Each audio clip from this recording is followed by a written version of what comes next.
Ya, jadi tadi ada beberapa ya catatan poin dari kami terhadap replik itu mengenai kami menganggap itu adalah serangan personal, gitu kan?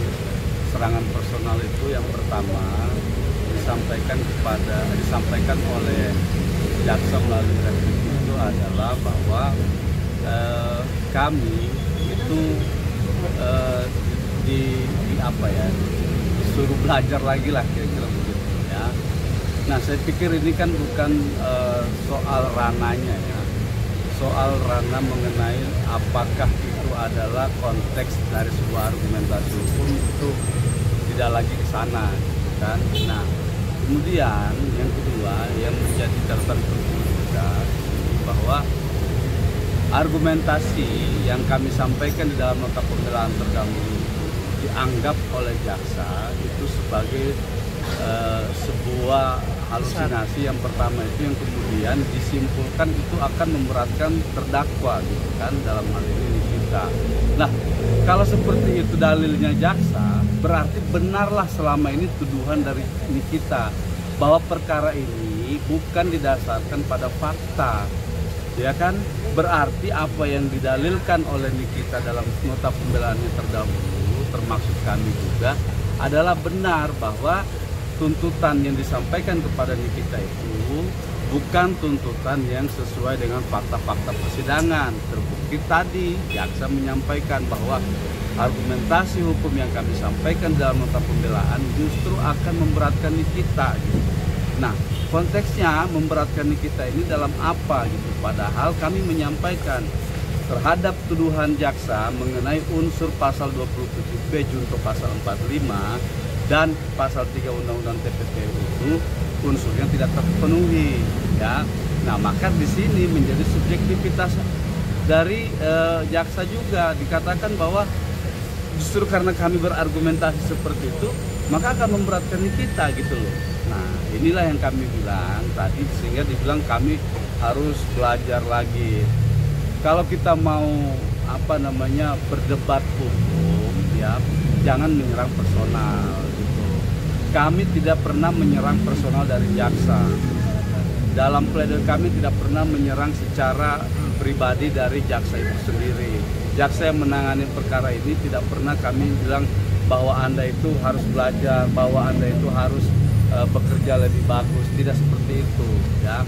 Nah, kalau kami balas lagi nanti seperti ini, jatuhnya nanti debat kusir. Kami di sini bilang nanti dalam duplik ya, seharusnya jaksa yang harus belajar gitu ya. Mohon maaf, mereka suruh belajar kita bicara soal apa? Ini soal etika gitu, soal etika dalam hukum acara pidana itu. Nah, tidak semestinya itu disampaikan oleh jaksa dalam forum persidangan ini gitu. Sangat menyayangkan kan Bang, akhirnya kata-kata menyerang pribadi. Gue sangat, itu kan saya katakan, itu kita tidak bisa sebenarnya, praktisi hukum manapun ya di Indonesia ini itu tidak akan setuju kalau kemudian ya penegak hukum, yang diartikan penegak hukum itu jaksa, penasihat hukum, majelis hakim, itu menyerang secara personal gitu kan. Nah, inilah yang kami sayangkan terhadap replik jaksa itu ya, seolah-olah mereka lebih paham gitu ya, seolah-olah mereka lebih pinter gitu. Nah, padahal kita dalam hal ini, dalam permasalahan ini mau mencari kebenaran yang sebenar-benarnya gitu. Adapun perdebatan kita selama ini dalam persidangan itu adalah perdebatan yang biasa-biasa saja gitu. Jangan diartikan perdebatan itu sebagai sebuah permusuhan, apalagi itu permusuhan personal gitu ya. Kami dibilang belajar lagi personal. Kita ini belajar sudah sampai S3 loh, gitu loh maksud saya. Bukan kita tidak mau merespon mereka, tapi mereka itu yang memulai gitu ya. Nanti kemudian kalau kita balas ya jangan juga nanti tersinggung kalau misalnya ada balasan dari kami sebagai penasihat hukum gitu. Mungkin nanti di pledoi yang akan ngomong dari replik gitu. Ya, nanti kan setelah dari sini kan kita dikasih kesempatan untuk mengajukan duplik di hari Kamis ya. Di di hari Kamis tanggal 23 ini kita diberi kesempatan untuk mengajukan duplik ya. Nanti dalam duplik itu kita tanggapin lagi gitu kan, ada beberapa hal seperti tadi misalnya soal foto, kata versi jaksa foto itu katanya sebagai alat ancaman, dia tetap pada pembelaannya sebagai alat ancaman, foto glowing poster cell sama satu buah bukti nota pembelian gitu. Nah, bukti nota pembelian itu ya di fakta persidangan diperoleh Nikita dari saksi Yosi ya. Nah, kalau itu dibilang sebagai alat ancaman yang sudah diburamkan, berarti yang memburamkan itu siapa, harus dicari tahu dulu. Niki Yosi dalam persidangan dia sebutkan, iya saya yang mengirimkan bukti itu, bukti pembelian nota itu kepada Nikita.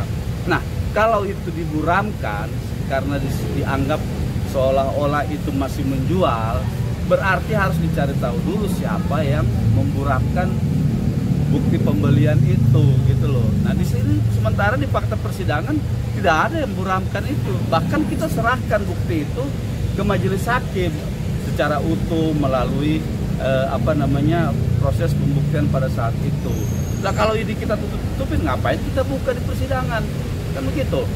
Nah, ini yang menurut kami agak keliru jaksanya, memberikan pendapat soal itu keliru. Masalah penghilangan barang bukti juga, Bang. Barang bukti apa sih, Bang, mungkin yang dimaksud dengan JPU? Bukan barang bukti, fakta. Kalau jaksa tadi dalam repliknya dia sampaikan itu bahwa baik Nikita maupun kami penasihat hukum itu tidak menyajikan fakta hukum secara utuh. Kami balik juga, mereka menyajikan ke fakta hukum secara utuh, kan begitu.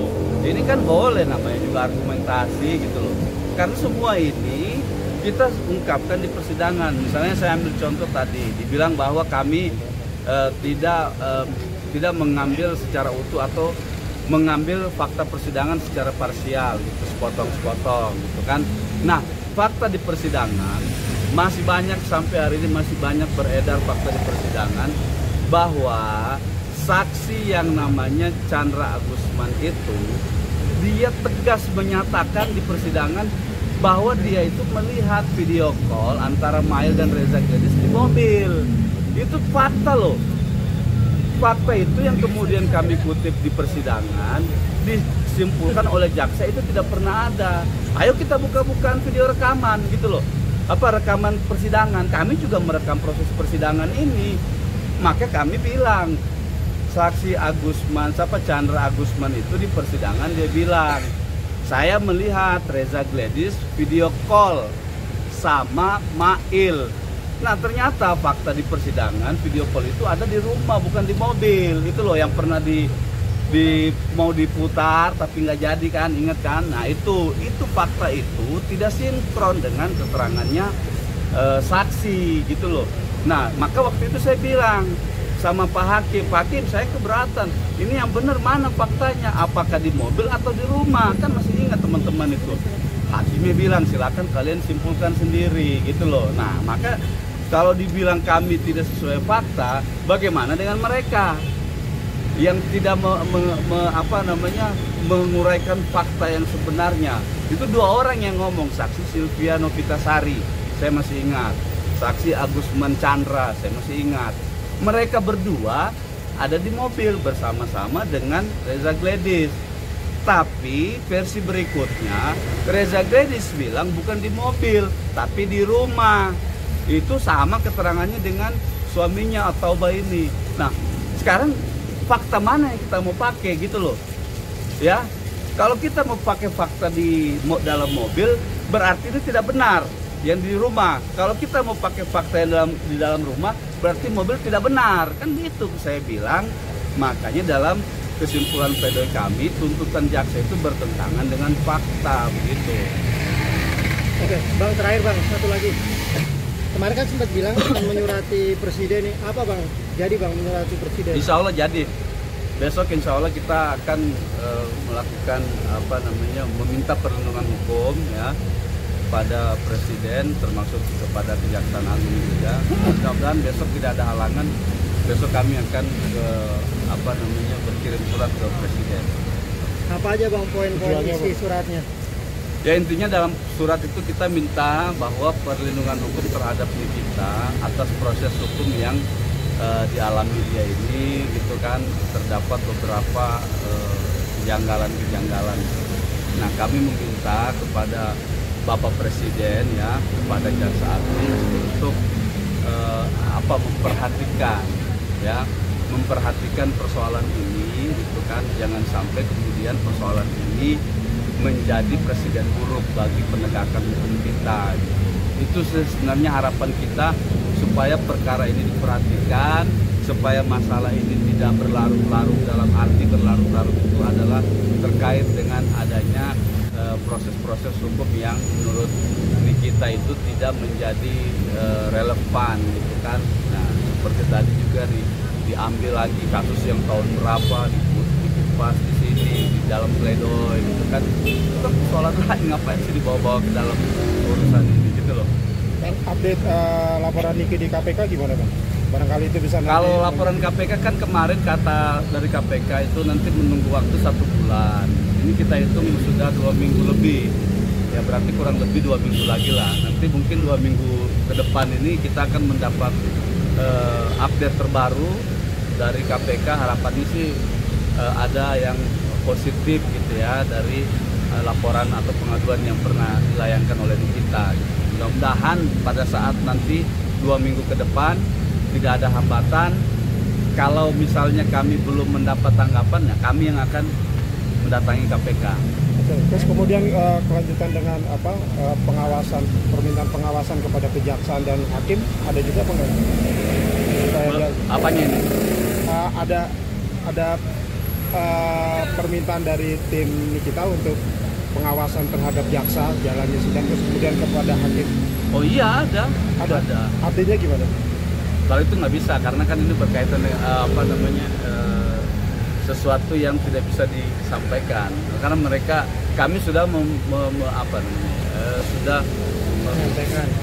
memberitahukan supaya terhadap persoalan ini mohon dilakukan pengawalan dan lain sebagainya gitu kan.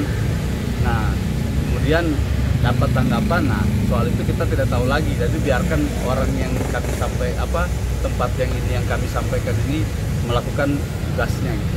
Oke, tapi masih dalam pengawasan ya? Masih. Semua masih dalam pengawasan. Semua ini kita lakukan dalam rangka mengawal proses penegakan hukum. Tidak lain dari itu, kita cuma membutuhkan supaya persoalan ini tegak lurus, tetap on the track gitu. Oke, terima kasih.